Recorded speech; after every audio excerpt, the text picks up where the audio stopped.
کفر ٹوٹا خدا خدا کر کے پارلیمان کی خصوصی کمیٹی نے آئینی مسودہ متفقہ طور پر منظور کر لیا۔ مسودے کی تفصیلات سامنے آ گئیں، جس میں آرٹیکل 175A میں ترمیم تجویز کی گئی۔ مسودہ کے متن کے مطابق چیف جسٹس پاکستان کی تقرری خصوصی پارلیمانی کمیٹی کرے گی۔ خصوصی پارلیمانی کمیٹی سپریم کورٹ کے 3 سینئر ترین ججز میں سے ایک نامزد کرے گی۔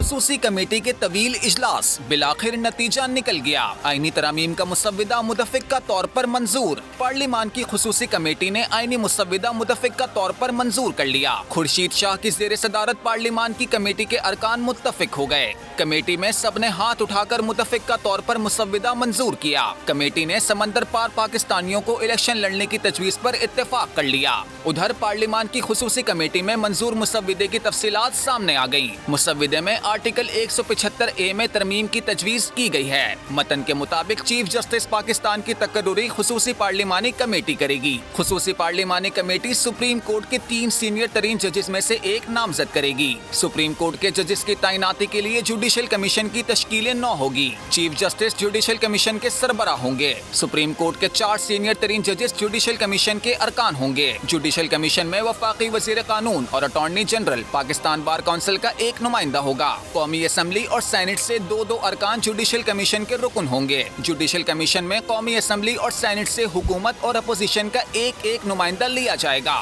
ججز تعیناتی کے کمیشن میں ایک خاتون یا غیر مسلم رکن ہوں گے۔ سبسکرائب کریں اور بیل دبائیں تاکہ کوئی خبر رہ نہ جائے۔